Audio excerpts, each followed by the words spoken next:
Well, Rutgers was taking care of. The program overview from Rutgers. Our last one is concluded. We have some Rutgers fans now as a part of the Big Ten community. And, speaking of, teams that are, not very good. No, I'm just playing. Rutgers is better than Illinois. I'm coming out with shots already, but it's the Illinois episode. I promise I'm going to be nice. I'm going to learn here.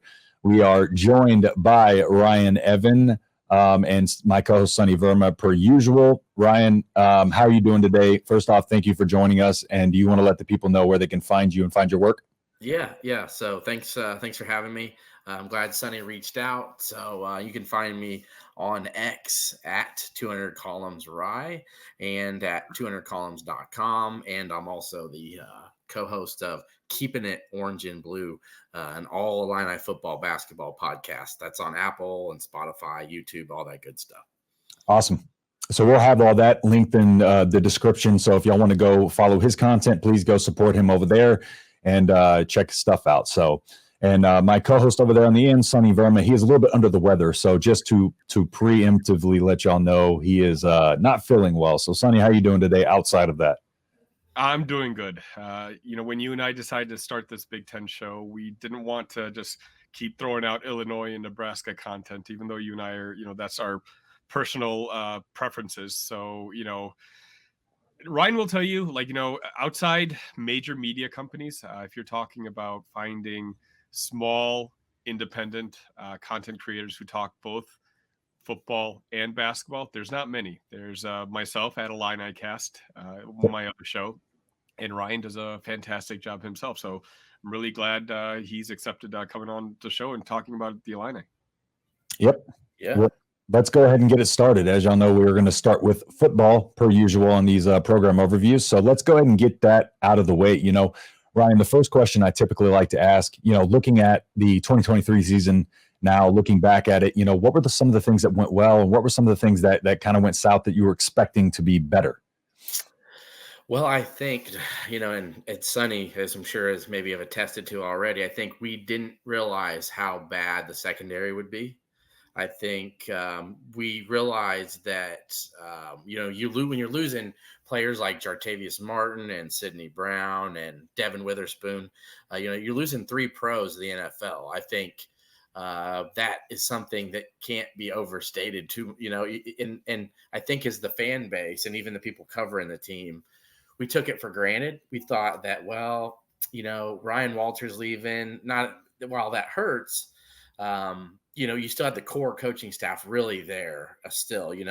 Andy Bua hadn't left yet. You still had Terrence Jameson, the D-line coach. You still had Aaron Henry, who got converted from the cornerbacks coach to the defensive coordinator, who really had a tight mesh with we saw some talented younger guys who had made some plays in the 2022 season, like Matthew Bailey. So what happens in 2023? Tyler Strain, Matthew Bailey. We had some returners that we thought could be really good.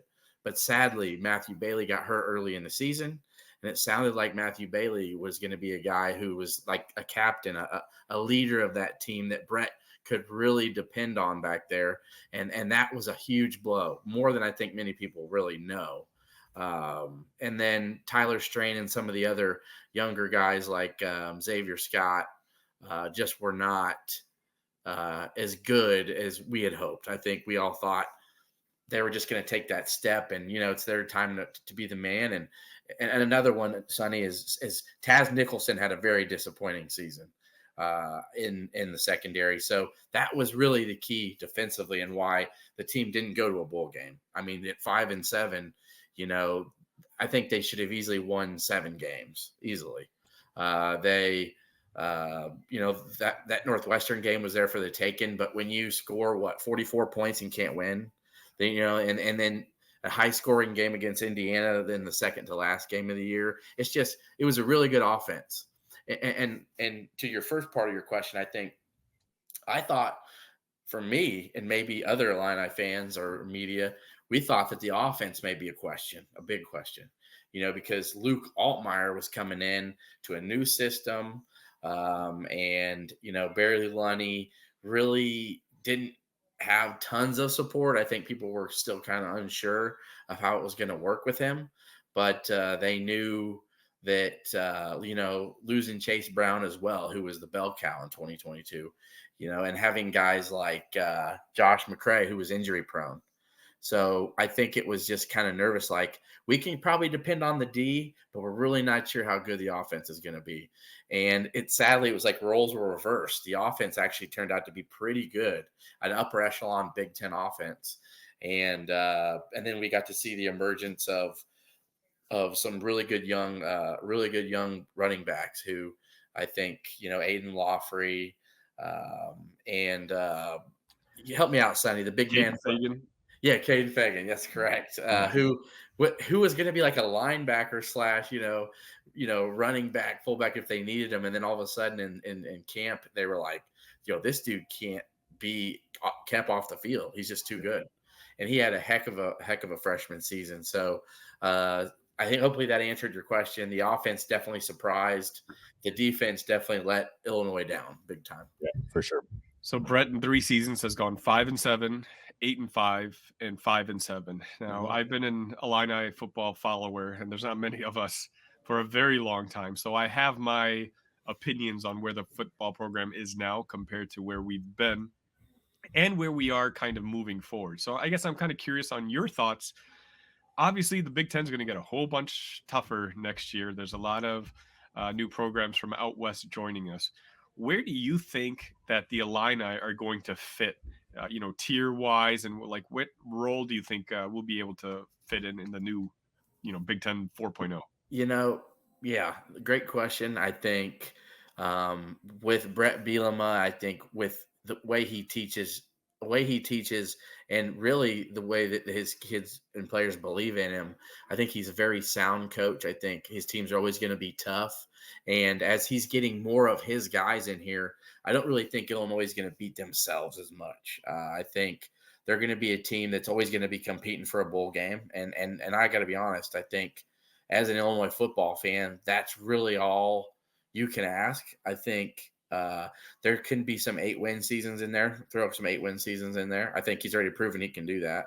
But it's, that last game of the year, either Illinois has already have their 6th win or at least be playing for that 6th win against Northwestern every year. I think that is very, very reasonable. And I think that at least at the very minimum where he's going to have the team. And I don't know about you, but going to a bowl game every year for Illinois football, I think is a win. I think it's not just, because it's a basketball school.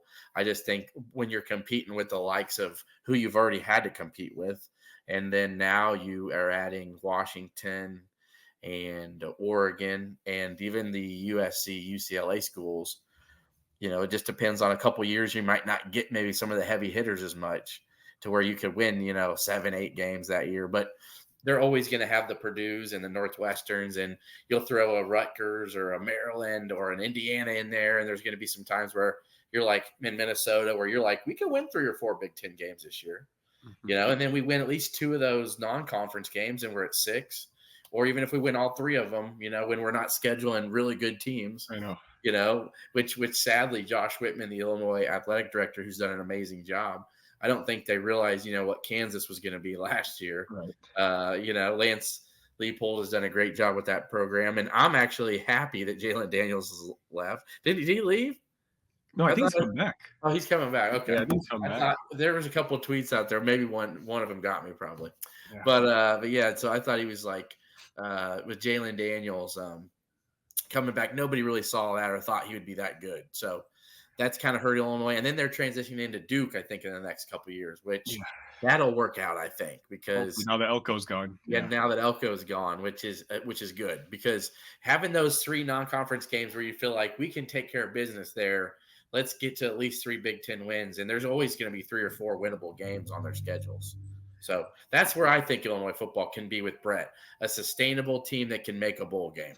I mean, and I agree with you. Like, for me, it's not many people pay attention to Illini football like we do, so every fan base, including my partners, says this all the time. But, we saw us give up 18 points unanswered against Wisconsin in a game where Drazon Newton was kicked out in the 4th quarter for a penalty that shouldn't have been called. And we lost that game. Northwestern, as you mentioned, the end of the toss to, I think it was Isaiah Williams, which should have been a penalty, was not called a penalty. That's another, call that didn't go our way. But that's 2 plays from going from 5-7 to 7-5. And all of a sudden, the narrative is much different. But folks just, Illinois is kind of like, they have a built-in narrative, which I think Brett is able to, is changing. It's going to be slow. I think he wishes it was faster, but he's bringing in his guys, as you mentioned. I really like the transfers we brought in on the defensive and offensive line. I think those are going to be, obviously we're still going to downgrade a little bit, losing Newton on the D line, but Altmaier has another year to grow as a quarterback. Our secondary, which, as you mentioned, losing 3 guys in the top 70 in the NFL draft. We're not Georgia. Not many teams can just replenish just like that. But those guys back there, they get a year older. Matt Bailey comes in. He was supposed to be our captain of our defense last year. He's going to come in. Hopefully he can stay healthy this year. It's going to be a different team. And, it's one where all I can do is sit here and be cautiously optimistic. I like how quickly Brett doesn't hold friendships over his job. Like, he's willing to, if he hires someone he's close to, but they didn't get their job done, he's willing to move on from them almost immediately. Yep. For me, that tells me he's very serious about, making the Illini. Right now, all our goal is mid-tier. As long as we're kind of bunched up somewhere in the middle, I think we're completely content with that. It's going to be different than Justin and like his allegiances with and the fan base there in Nebraska. I think, while they do want to get back to a bowl game, I don't know your opinion, Justin, on this, but I think you guys did win this year. But in the past 3 or 4 years, even this year's game against Illinois, you'd seen Illinois is like a team you can't laugh at them. Like, Illinois had always either beaten them with Scott Frost or at least that 1 year Lovie Smith blew that 14-point game with Martinez as like his freshman year or whatever. But every year Illinois is either beating Nebraska or giving them. Well, everybody was under Scott Frost. Well, I mean, there was, I guess. But my point is it wasn't same old Illinois. No, for sure. And one of the things, since you mentioned the game this year, one of the things that I did notice is it seemed to be we were very undisciplined in that game, and y'all were more undisciplined than us. And at times across the season, that really was something that was, an issue. Is, at this point under Bielema, is that drawing a lot of concern from people that, the team still is this undisciplined? And at this point, coaching should have probably worked a lot of that stuff out, and at this point, it should just be, acquiring talent into the cabinet, if you will. What do you think are some of the concerns with the lack of discipline and the just unforced errors from the team? Yeah, I think just definitely on the defensive side of the ball, losing Walters and those guys was huge because it was a bunch of very young guys back there playing, and then they were really making a lot of the mistakes. I think Taz Nicholson had some moments where he was getting flagged, but I think he led the Big Ten in flags. Yeah. Penalties, at least for cornerbacks. And that's the reason why they were okay with him leaving, which it's good on Ole Miss. And then where'd he end up going, Sonny? Louisville. He transferred to Ole Miss, and then he's at Louisville. So other than that, I think offensively they were – that was – I got to be honest, though. It was – that Nebraska game may have been the worst game all year for Illinois. I would agree, y'all. That was about because I felt like we played bad in how we play, and we literally left the door open so many times. I'm sitting there watching it, and neither team wanted to win that game. Yeah, I'm thinking Nebraska is about to go up 4 scores, but they're like, "Nah, we're gonna fumble it on the 10." I'm like, and then we're like, "Yeah, let's fair catch this at the 35 and drop it." Let's do it again. And I'm thinking this is about as bad as they played all season. And I don't know what was up with that game, but special teams was bad. Offense couldn't move it.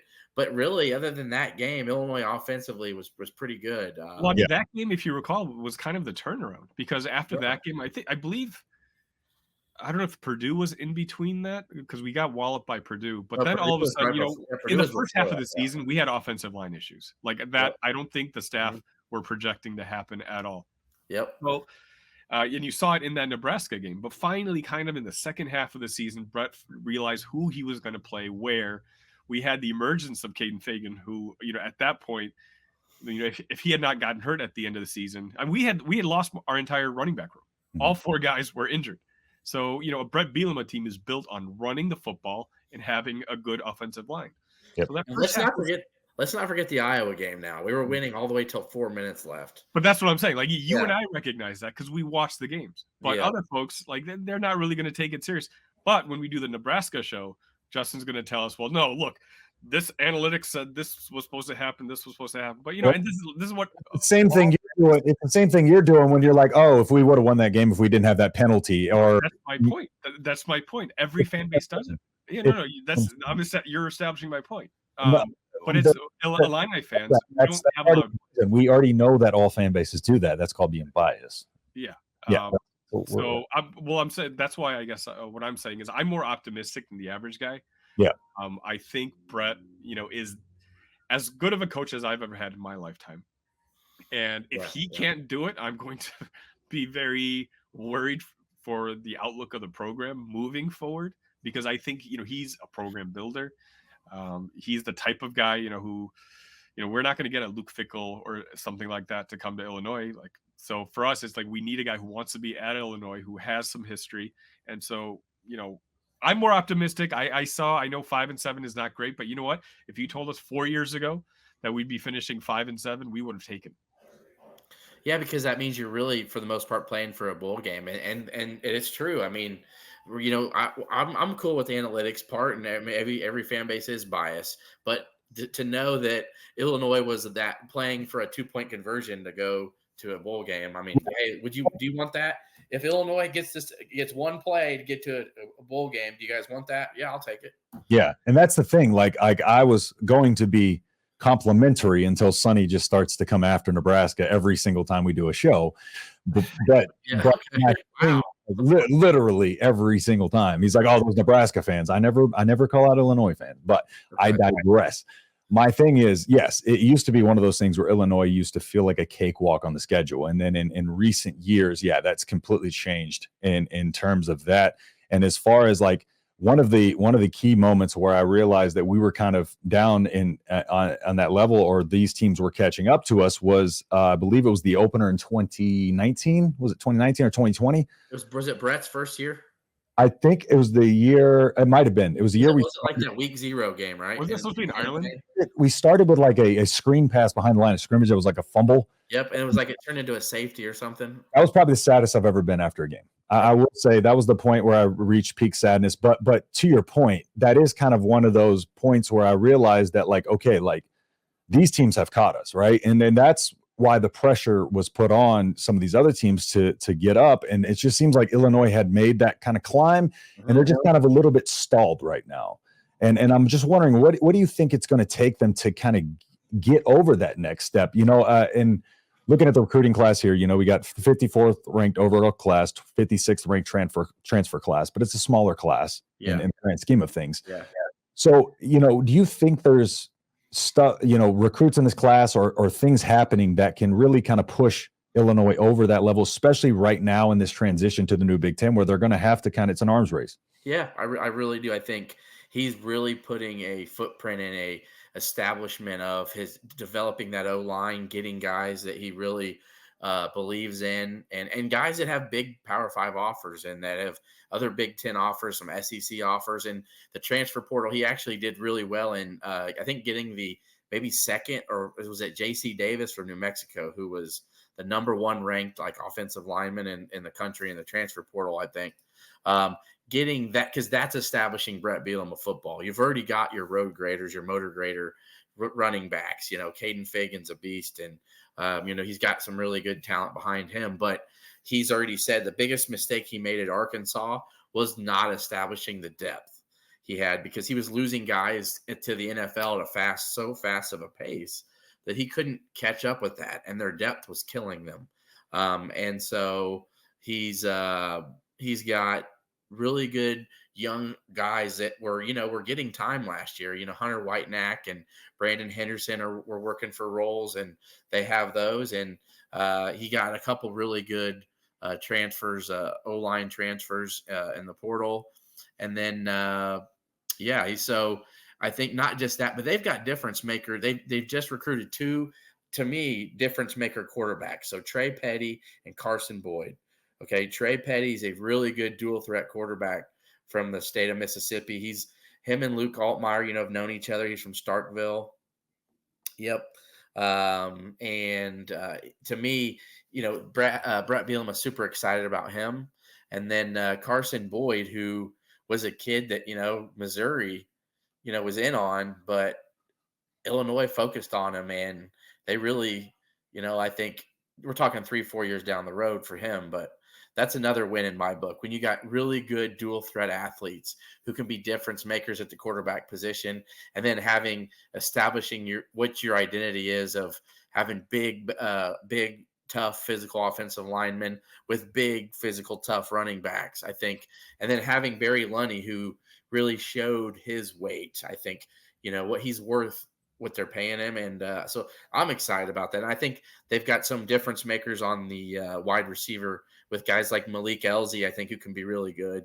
I think they're establishing more, getting a little bit more speed out there on the edges, which is something they needed. They had a lot of possession receivers of late. Pat Bryant's very good, but he's more of a possession receiver. Casey Washington's a possession receiver. And Isaiah Williams, we're losing him. But, he was a generational type guy that Illinois hasn't really had. So, yeah. So before we transition to basketball, I just have a question. Obviously, Justin put the graphic up there. Over under from Las Vegas right now is 5.5 with the Illini. If gun to your head right now, if you had to choose, over or under? I'm going to go over. I'm going to say 6 next year. Yep. I think I'm going 6. It's not like I'm going crazy. No, for sure. That's fair. Yeah. So I'm going over at 6. I looked at their schedule a few different times. I don't really think Minnesota is going to be much different. I think maybe even if they are a little bit better, I still think Illinois is going to be a little bit better. And Brett Bielema owns PJ Fleck. He just does. And then I got to say this. It's going to come down to, in my opinion, they've got Rutgers and Northwestern to end the year. Okay. Rutgers is away, though, so that's going to be tough. No, yeah, it is away, but I still think Illinois can win one of those last 2 games. Yeah, we can look at their schedule. That's fair. That's fine. And the reason why I say that is I think Illinois is going to get Kansas in Champaign. I think they're going to take care of Kansas in Champaign. And you got to remember, too, last year, it was 35-23 was the final, but Illinois really was the better team in the second half. I think they played a whole lot better. Kansas is also losing a whole lot. Yes, they're still going to have Jalen Daniels. But so I've got Illinois winning definitely the spring game, puts them at 1-0. Okay, just kidding. All right, I got them beating Eastern. I got them beating Kansas, Central Michigan. That at Nebraska game will be fun. I'll just go ahead. We'll just say a loss. I'm just gonna try to. I'm not gonna sit here and be like, oh, we're going 4-0, 5-0, 6-0. I'm not comfortable calling anything a win for us. I think what Rule's got. I think Rule's got some momentum going for them, and they're going to be hungry to. I think they'll break through next year, by the way, and get to a bowl game. But yeah, that'll be a fun one. I think that's a toss up, but then you got, I think they'll take care of Ryan Walters at home. There'll be a revenge factor there. So I think that's 4. And then you've got Michigan and Oregon. Nope, skip those. And then we'll go to Minnesota. I think that'll be 5. And then let's look at that. Illinois can win one of those final 3 games to get. Yeah, and I think it's very doable. I think 2 of these 3 is doable as well. I think Rutgers is the toughest one. I like Rutgers. I like the way they play football, so I could be a little biased there, but I think, yeah. I think you're right. I kind of, obviously this is super early, but I kind of agree with you. I don't think we beat Kansas. I think we go 2 out of 3 in our non-con, but I think we beat Purdue at home. I think we'll beat Minnesota at home. I've been very clear in our power rankings earlier that I think David Braun had a Disney movie type of season, and I think Northwestern is going to come crashing down. So that's 5 right there, and I think we can sneak one out. Yeah, in one, Michigan State. Obviously, we have them at home, and that's going to be Jonathan. That's going to be Jonathan Davis's first year there. Yes. And it's going to be, he's going to be, and yes, I know he's got the quarterback that was really good, his backup quarterback there at Oregon State, but still, It's going to be Big Ten football. It's different. It's his first year acclimating. It's going to have a bunch of new players. I think that's a winnable game for Illinois. I think that's why I got 6. So somewhere they'll get that 6, even if they have to get 6 against Northwestern. But I'm telling you, the Nebraska and Rutgers games are toss-ups to me. Yeah. Very toss-up games. I think Nebraska will be favored because they're home. Yeah. But outside of that, if it was neutral site, of course, everything we're just talking like before those games are going to have before coming into it that are going to change things. But on the surface, I can see potentially that game being very, very close as far as the opening point spread go for sure. And that Rutgers game, I don't think it'll be a high-scoring game, and I think that's going to be a game where it's cold, it's nasty. It's going to be one of those games where Rutgers is going to be trying to pound the rock. Illinois is going to be pounding the rock. Yep. You can toss it up either way. So I mean, you could see 7 on here, but I'm going 6. And yep. I think it's a bowl team next year. I think there's enough pieces that were coming back this year. Seth Coleman coming back is huge. A pass rushing extraordinaire who, was one of their best players really to end the year. He was making some big plays when, Keith Randolph was hurt. And yep. Yeah. So again, I think it's a 6-win team. I'm glad you both think it's fair. That's fair. Yeah. Just so everybody knows, they hear me and Sonny banter back and forth about this. So no hard feelings, Illinois fans. I'm just messing. Illinois is one of those teams that I didn't dislike ever. They're just kind of another Big Ten team to me. So they're not on my shit list. So we're okay. That's good. That's good. And I can tell you this, when those Nebraska fans come to Memorial Stadium, loud and proud, you know what, but they've also been really respectful to the Illinois fans when I'm there. So, I mean, And like one of my buddies went to Lincoln for the win last year when Isaiah had that big screen pass for touchdown or whatever. They treated them very well. They're like, come tailgate with us, come on, man, let's tailgate. Out there. We all buy drinks for other people. They bring the fight song. They play the fight song for the other teams and stuff out there. So it's a good time for sure. Yeah. But Illinois is never. They're fine by me. But I guess to wrap a bow on this, and what do you think the next couple years looks like under Bielema? What trajectory do you see Illinois taking? Do you think they're going to stay kind of in a similar trajectory, or do you think they're gonna bump up towards the 8 wins? Yeah, I think let's see how the development of Trey Petty goes. I think Luke Altmaier. And you know what? Luke Altmaier might take that next step too this year. I think that's going to be big. I think he was just a guy that needed that confidence. He just needed his confidence, I think, to continue because he had that really bad game against Penn State, where a lot of quarterbacks may have folded. You're throwing 4 picks, but you got to realize who you're playing too. But Brett Bielema called him that night and was like, hey, dude, you're my guy. Like, I trust you. I think you're and he had some great moments this year. Like Luke Altmaier was the Nebraska game, not one of them, but he had some great moments. Before Paddock went on his little run there, it's not like he had a bad game against Minnesota leading up to that. He threw one bad ball over the middle that a pro picked it off. I think. So other than that, he had a pretty good year, and he's a very agile quarterback who's deceptive with his feet. Yep. He had a really good game at Maryland to help upset them. So to me, it's all just about the development of Petty and where can Luke Altmaier take his game. Sure. I think defensively they're going to be better this year. Hiring David Braun, I got to mention that too. Yep. Not David Braun, David Gibbs. Gibbs, yeah. David Gibbs, who's really was a guy that pretty much taught Ryan Walters everything he knew. So it was interesting. Walters leaves and then he hires a guy like Gibbs, who pretty much is mentor of Ryan Walters to come help and have a guy that's great for Aaron Henry to be like, this guy's done it, been there, done it for 3 decades. Yep. He was Glenn Mason's DC, when Minnesota was thriving in the late 90s, early 2000s. So I like that hire a lot. And then the Justin, the hire from Justin Stepp from South Carolina, the wide receiver coach, who has huge recruiting chops down in Texas that I think can really help expand Illinois' wide receiving core and speed, which I think they know they need. So I think that trajectory can go up in the next couple of years to an eight win type of team, but I don't think it's going to go down at all. Yep, for sure. All right, well, let's transition over into basketball. I know a lot of Illinois fans prefer the basketball subject.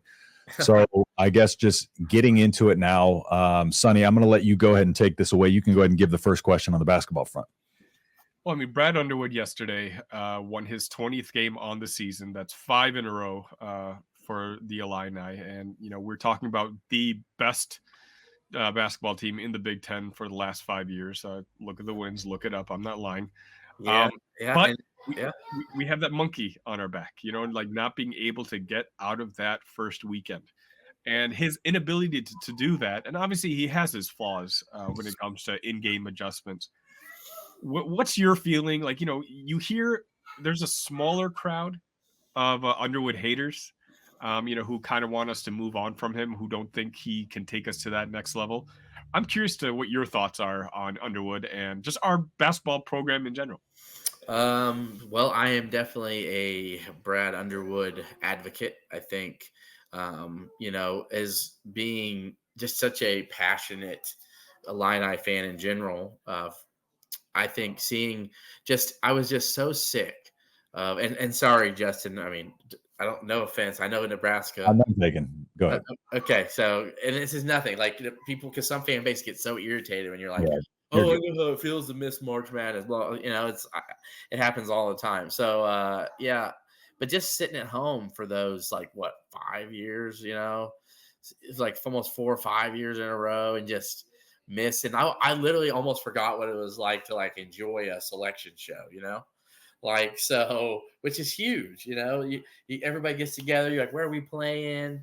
For 4 or 5 years in a row, we're just we're not playing anywhere, Yeah, I don't know what that's like to worry about selection, anything. Yeah, to just be like, let's watch the NIT selection show, I don't even watch that one. We don't even make that one. Yeah. Hey, things have changed for you this year, though. Which I'm super happy for you guys about.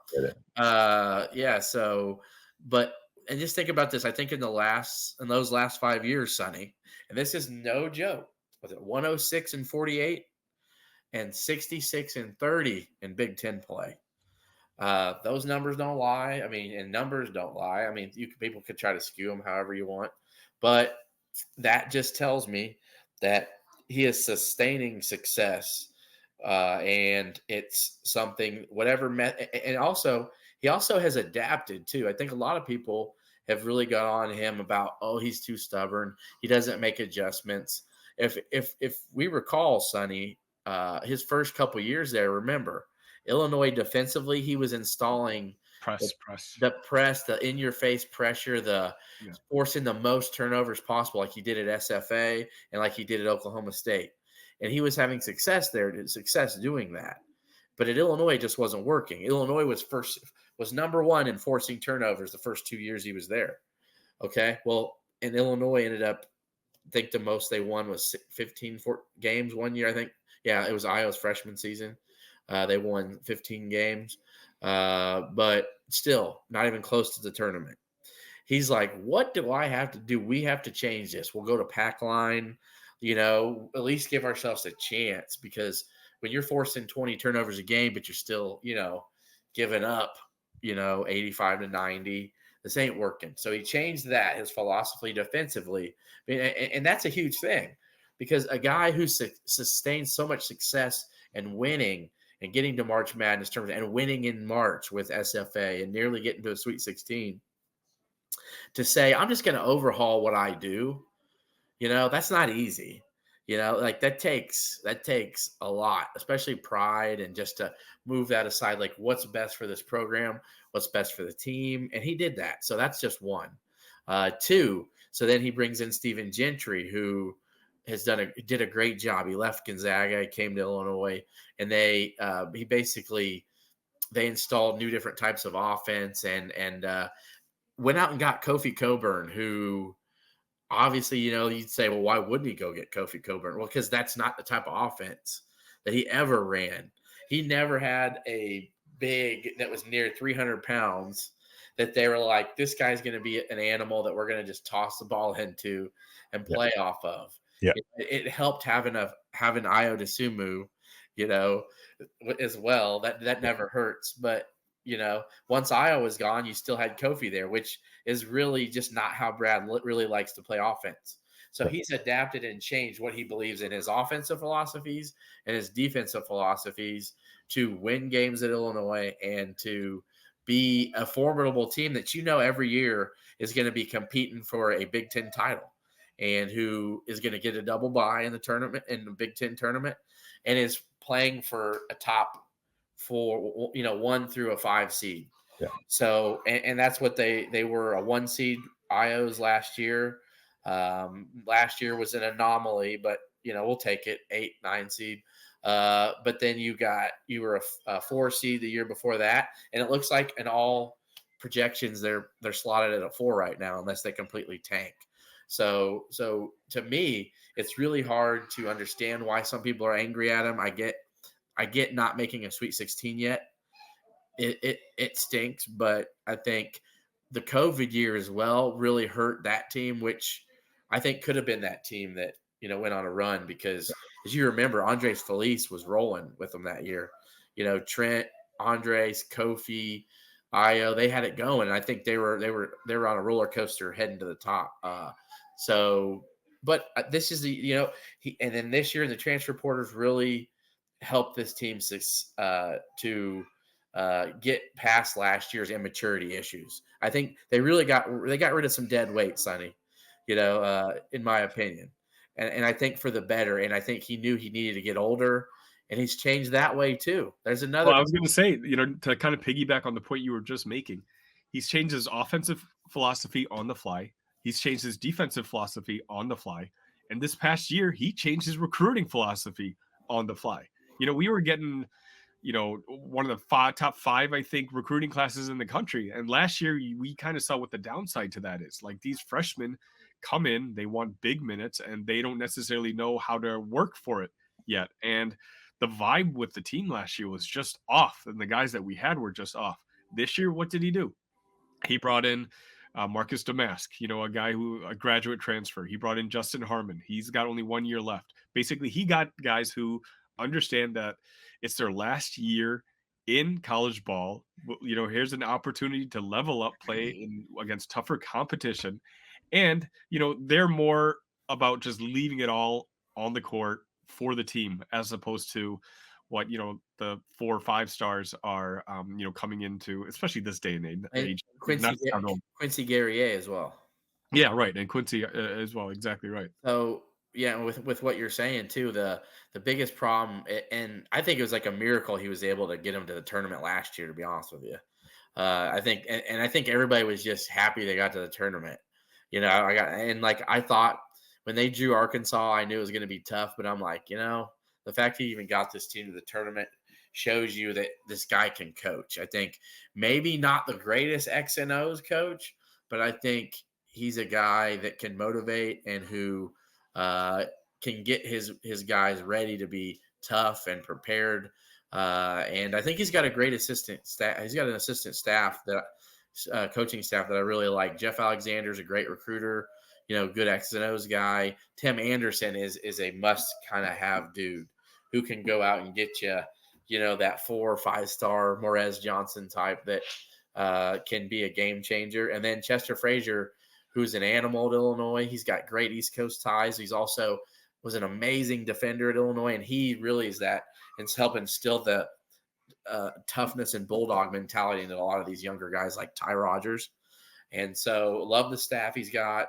The whole philosophy of recruiting is big too, because, you just need to get older. You need to get more experience. You got to get guys that have been there, done that, because at the end of the day, it's going to be tough to win a Big Ten title when you're dependent on 3 and 4 freshmen to play heavy minutes. Yeah.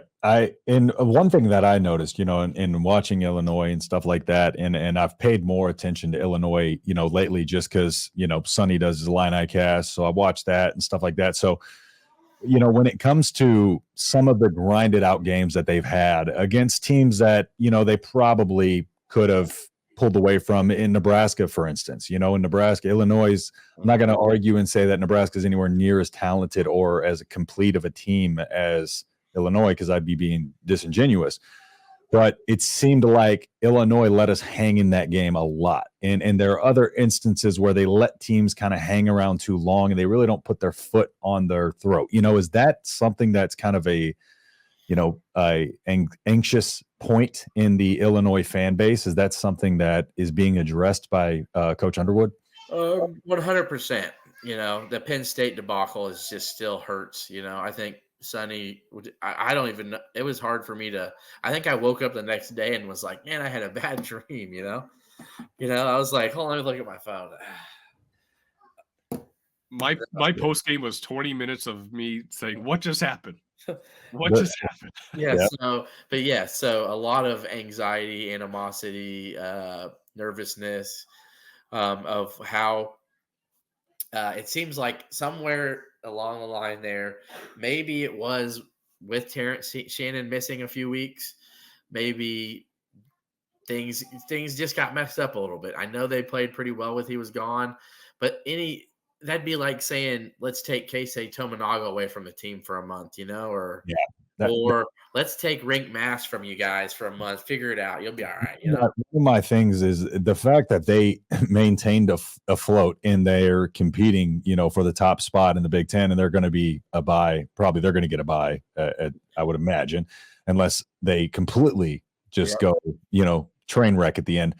But to keep it together through all that, that is tough. Like, that is really, really tough. And that says a lot about the resiliency of the team, Yeah, and I think that has a little bit to do with it. Their defensive tenacity, their defensive of togetherness has just not been there the last month. But offensively, and I think a lot of it has to do with this. They're still young, 20, 21, 22-year-olds, some of them 23, some of them 24. But you got to remember, they're the number 4th ranked offense efficiency-wise in the country. Yeah. And I think I saw a stat earlier, too, that they're even more explosive than last year's Purdue offense. Like, I think last year's Purdue offense was scoring at like a 1.22 per possession clip. Illinois is at 1.25 right now. Wow. So it's just crazy. Something we have not seen at Illinois in over 2 decades. That's absurd. Yeah. Even over the 05 Illinois team that played the national championship. They have a better offense than that team. Had 3 pros on it. So, I think maybe a little bit they're just like, we're going to outscore these guys. Doesn't matter, and then once in a while that can get to your head and it can really bite you in the butt. They literally had to do everything wrong against Penn State, and they did. And I think that's all it took. And honestly, I would prefer that now instead of March. You know what I mean? Because it was coming. One of them was coming.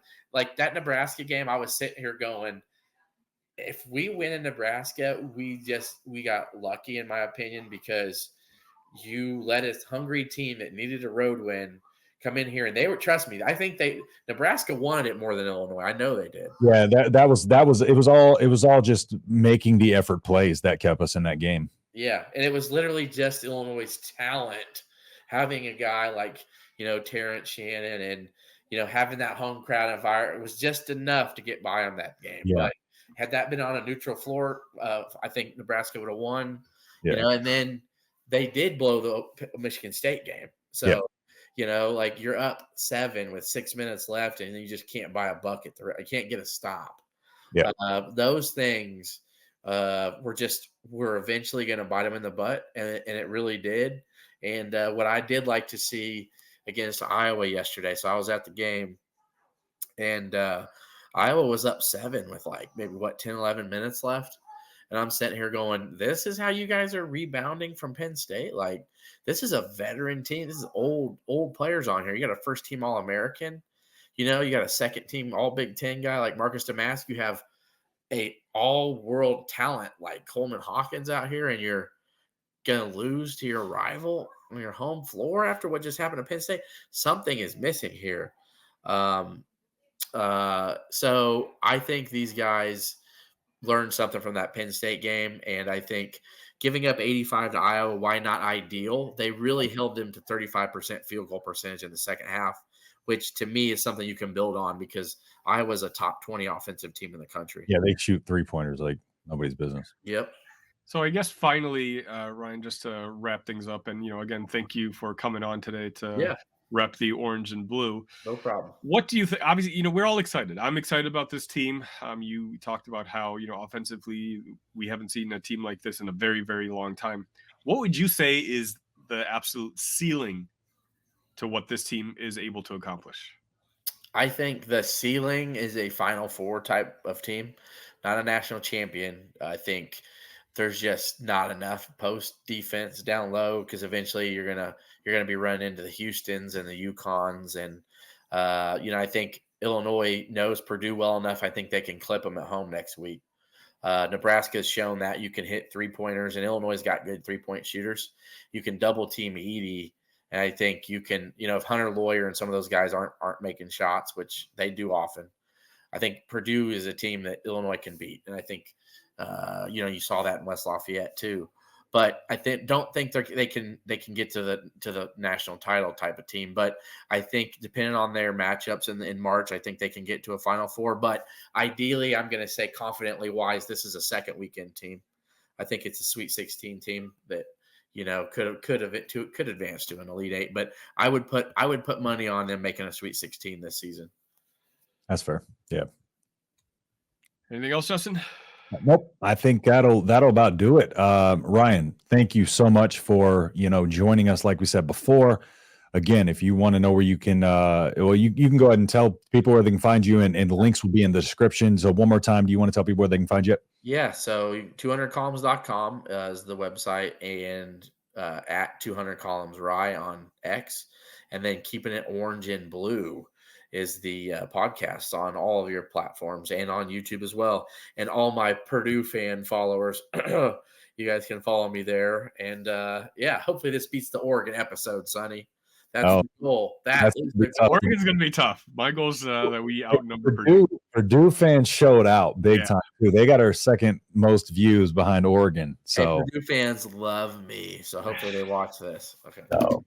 All right. Well, thank you again for joining us. It was a great conversation, and I learned a lot about Illinois. I'm sure Sonny's happy that I was able to learn today. So, again, everybody, thank you for your support on the channel thus far. We are almost to 500 subscribers and just, 22 videos or something like that. So appreciate everybody's support. Thank y'all so much. Thank you for seeing what we're doing here. We're trying to not only cover big teams, but we're going to cover the small teams as well and cover the conference as a whole. So if you like what we're doing here, please consider liking and subscribing. And we'll see you in the next video. Peace. Thanks for having me.